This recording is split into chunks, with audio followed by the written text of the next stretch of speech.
اسلام وہ دین فطرت ہے جو نہ صرف عبادت بلکہ ہماری طرز زندگی، صفائی ستھرائی، معاملات اور اخلاقیات تک کی رہنمائی کرتا ہے۔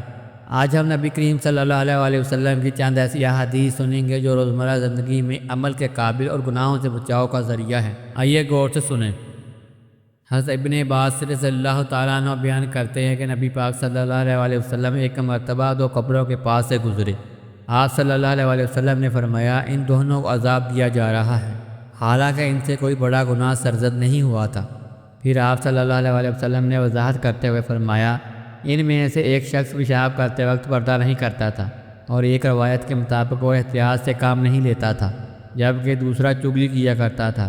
پھر آپ صلی اللہ علیہ وسلم نے ایک تازہ شاخ لی، اسے دو حصوں میں توڑ دیا اور ہر قبر پر ایک ایک حصہ گاڑ دیا۔ صحابہ کرام رضی اللہ تعالیٰ عنہ نے عرض کیا، یا رسول اللہ صلی اللہ علیہ وسلم، آپ نے یہ کیوں کیا؟ تو آپ صلی اللہ علیہ وسلم نے فرمایا، ممکن ہے کہ جب تک یہ شاخیں خشک نہ ہوں ان کے عذاب میں کچھ کمی کر دی جائے۔ سبحان اللہ، کتنی معمولی سی باتیں اور کتنا بڑا عذاب۔ ہمیں ان چھوٹی باتوں پر بھی احتیاط کرنی چاہیے۔ اب آئیے نبی کریم صلی اللہ علیہ وسلم کی ایک اور نصیحت سنتے ہیں جو ہماری روزمرہ زندگی سے جڑی ہوئی ہیں۔ حضرت ابو قتادہ رضی اللہ تعالیٰ عنہ بیان کرتے ہیں کہ رسول اللہ صلی اللہ علیہ وسلم نے فرمایا، جب تم میں سے کوئی شخص کچھ پیے تو برتن میں سانس نہ لے، اور جب بیت الخلاء جائے تو اپنے دائیں ہاتھ سے شرمگاہ کو نہ چھوئے اور نہ ہی دائیں ہاتھ سے استنجا کرے۔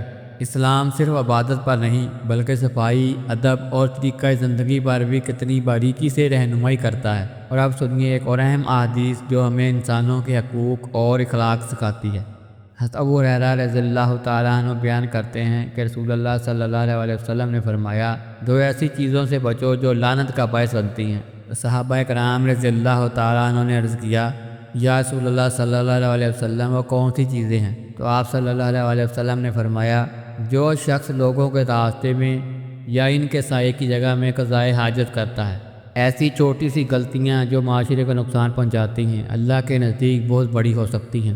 ہمیں اپنی جگہ کا خیال رکھنا چاہیے، کیونکہ راستے میں گندگی ڈالنا صرف ظاہری نہیں بلکہ روحانی آلودگی بھی ہے۔ اگر آپ لوگوں کو یہ ویڈیو پسند آئی ہو تو ویڈیو کو لائک اور دوستوں کے ساتھ شیئر کیجیے گا تاکہ یہ انفارمیشن دوسرے دوستوں تک پہنچ سکے اور وہ آئندہ زندگی میں ان پر عمل کر سکے۔